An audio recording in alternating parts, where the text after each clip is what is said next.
పారదోలుతుంది. మితంగా ఎప్పుడైతే ఆహారము, నిద్ర, మాట అన్ని మితంగా ఎప్పుడైతే ఇవి ధ్యాన సాధనలో అలవాటైన యోగి ఆయన జనన మరణాల నుండి, దుఃఖాల నుండి తొలగిస్తుంది. అంతటి మహత్యం ఉంది మితంగా ఉండడం.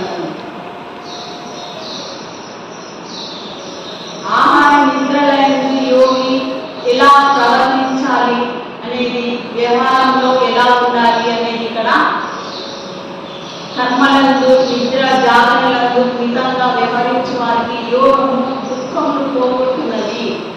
మితము తప్పి ప్రవర్తించినచో ఆ యోగము జీవుని దుఃఖమును పోగొట్టజాలదు. మితంగా లేనిచో నువ్వు అతి ఎక్కువ చేస్తుందంటే నువ్వు ఆ దుఃఖంలోకి పడగొట్టేస్తుంది మనల్ని. సాధకులు ఎవరికైనా దుఃఖం అంతం కానించో దానికి లేదు వారి సాధన పద్ధతిలో లోపమే అవ్వము. మీకు సాధన సరిగ్గా ఎప్పుడైతే జరుగుతలేదని మనకు అనిపిస్తుందో అప్పుడు మనం అనుకోవాలి అది మనలో లోపం ఉంది. ఆహార లోపమా, లేకపోతే నిద్ర లోపమా, లేకపోతే మన మాటల వల్ల, మన కర్మల వల్ల, మన చేతుల వల్ల ఏదైనా లోపాలు అయితేనే సాధన సరిగ్గా జరగదని మనం అర్థం చేసుకోవాలి. యోగం యొక్క పొరపాటు కాదు, అది జ్ఞానం యొక్క పొరపాటు కాదు, మనలోని పొరపాట్లని గ్రహించమంటున్నారు. మితంగా వ్యవహరించినట్లు యోగము సత్ఫలితములు పొందును.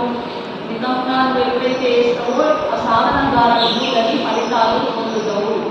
మంచి ఔషధమైనను సేవించవలసిన పద్ధతిలో సేవించితేనే వ్యాధిని నివారించును, అన్యదా కాదు. ఎంత తీసుకోవాలో డాక్టర్ అంటే రాసిస్తాడు ప్రిస్క్రిప్షన్, మందుకి కాదు. దుఃఖం దూరం చేస్తుంది, కానీ దుఃఖాన్ని మనకు కలిగించదు. అది అట్లా అర్థం చేసుకోమంటున్నాడు ఇక్కడ. యోగము దుఃఖమును పోగొట్టునదే కానీ కలుగజేయనది కాదు. ఒకవేళ యోగం వల్ల దుఃఖం కలిగచ్చు, అది యోగ సాధన క్రమమందు తాను చేసిన లోపం వల్లనే అవును. ఒకవేళ యోగము దుఃఖాన్ని పోగొడుతుంది. జ్ఞానం, యోగం అంటే జ్ఞానం, జ్ఞాన యోగం. కానీ అది దుఃఖం మనకు తీసుకురాది, మన లోపం మారుతున్నాడు ఇక్కడ. అది మరొకటి కాదు. ఎలాగంటే దీపపు వత్తిని మితంగా ఉంచినచో రాత్రి అంతా వెలుగునిచ్చి చూడును. ఇప్పుడు దీపం ఉంది, దాన్ని మధ్య ఏం చేసినా కొద్దిగా వాళ్ళ పొద్దున వేస్తే మళ్ళీ సాయంత్రం అంతా చేయాలి.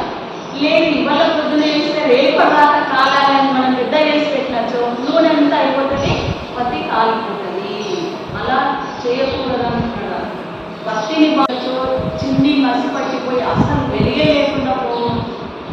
బాగా వేసినామంటే పొగ వచ్చేస్తుంది, పొగ వచ్చి అది గ్లాస్ అంతా మసి అవుతుంది. మసి వచ్చి ఆ వెలిగే మీకు అది పత్తిని బాగా తగ్గించి వేసినట్టు అసలు ప్రకాశమే ఉండదు. నువ్వు మరీ చిన్నగా వేసినావంటే అసలు వెలిగే కావు. కావున మితత్వమే అంటే మితంగా, ఎక్కువ చేయకు తక్కువ చేయకు, నార్మల్గా మితంగా ఉంచడమే శ్రేయస్కరము. బుద్ధదేవుడు తన సాధన కాలంలో ఒకప్పుడు ఆహారము బొత్తిగా మానివేసి జ్ఞానం సరిగా సాగలేదట.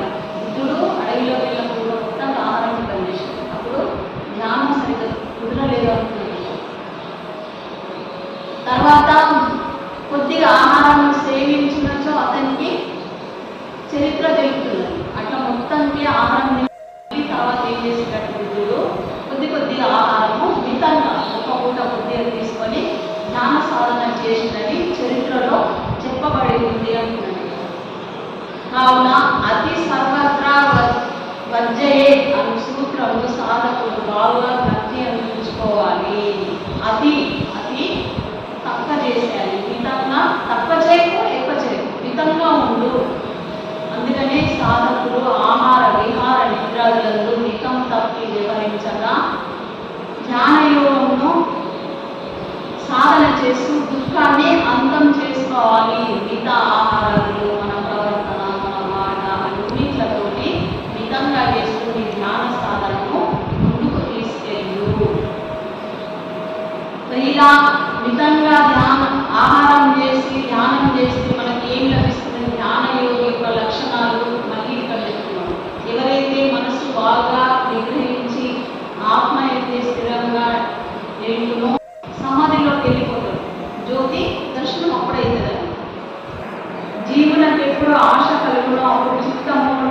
నిలకడలేక మహాచంచలంగా ప్రవర్తించిన కావున అటువంటి జ్ఞానం కూడదు.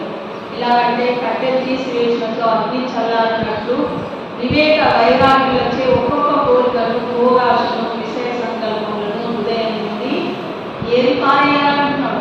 కట్టెలన్నీ ఒక దగ్గర పెట్టి మంట పెడితే అన్ని బొమ్మమంటే ఈ కోరికలన్నీ తీసుకొచ్చి ఒక దగ్గర పెడితే అన్నీ చేస్తాయి, మనసులు చంచలం చేసేస్తాయి, ఆగమాగం చేస్తాయి, నిన్ను నిలవడనియ్యాయి, నీకు శాంతి అనేది ఆటంకం చేస్తుంది. కాబట్టి ఒక్కొక్క కోరిక తీసి పడేయకపో, అప్పుడే నీకు నీ సాధన సక్రమంగా జరుగుతుంది. గాలి లేని చోట దీపం ఏ ప్రకారంగా కదలక నిశ్చలంగా ఉందో ఆ ప్రకారంగానే ఆత్మధ్యానం సాధన చేస్తున్న యోగి యొక్క స్వాధీనపడిన చిత్తము నిశ్చలంగా ఉండును. కనుకనే యోగి యొక్క నిశ్చల మనసుకు అట్టి గాలి వీచని చోట గల దీపమును ఉదాహరణగా తీసుకున్నాను.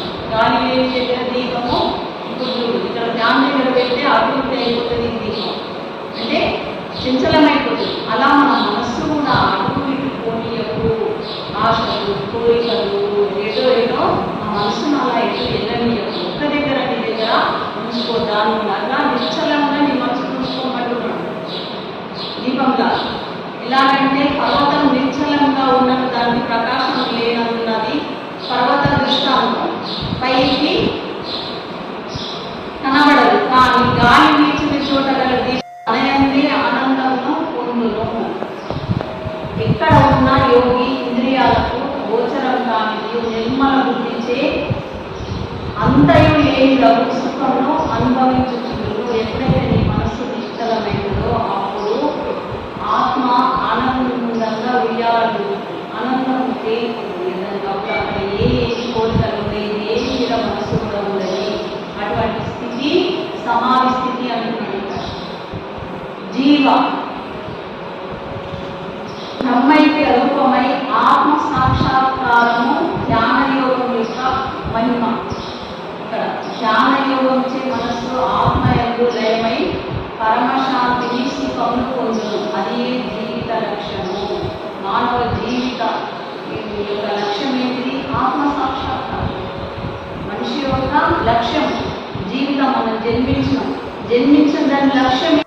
తర్వాత ఏం చేసేటట్టు కొద్ది ఆహారము మితంగా ఒక పూట కొద్దిగా తీసుకొని జ్ఞాన సాధన చేసిందని చరిత్రలో చెప్పబడి ఉంది అంటున్నాడు. కావున అతి సర్వత్రా వర్జయే అను సూత్రము సాధకులు బాగా గట్టి అనిపించుకోవాలి. అతి తక్కువ చేసేయాలి. మితంగా తక్కువ చేయకు, ఎక్కువ చేయకు, మితంగా ఉండు. అందుకనే సాధకులు ఆహార విహార నిద్రాదులందు మితం తప్పి వ్యవహరించగా ధ్యానయోగమును సాధన చేస్తూ దుఃఖాన్ని అంతం చేసుకోవాలి. మిగతా ఆహారాలు, మన ప్రవర్తన, మన మాట అన్నిట్లతోటి మితంగా చేస్తూ నీ ధ్యాన సాధనను ముందుకు తీసుకెళ్ళు. ఇలా మితంగా ఆహారం చేసి ధ్యానం చేస్తే మనకి ఏం లభిస్తుంది? ध्यानयोग యొక్క లక్షణాలు మళ్ళీ ఇక్కడ చెప్తున్నాను. आणि संताचा देव देहाला तुम्हाला दाखवतो की संतानं ह्या जीवाला देव मानलं. मग जीवानं सगळं द्यायला लागला आणि देव देते. संताचा देव म्हणजे आत्मा, अविनाशी, अखंड, अमर. संताचा देव म्हणजे कोणता? आणि अनेक पाहिलं मी रामानं आत्मालाच मानलं, शंकरानं आत्मालाच मानलं, विष्णूनं आत्मालाच मानलं. आणि तुकारामनं वाडको सांगला ते रजतम 3 सत्व, ब्रह्म विष्णू महेश, रजगुण तमगुण. त्याला कोणी ब्रह्म विष्णू म्हणजे तुकाराम माणूस सांगला आता ते सांगत नाही.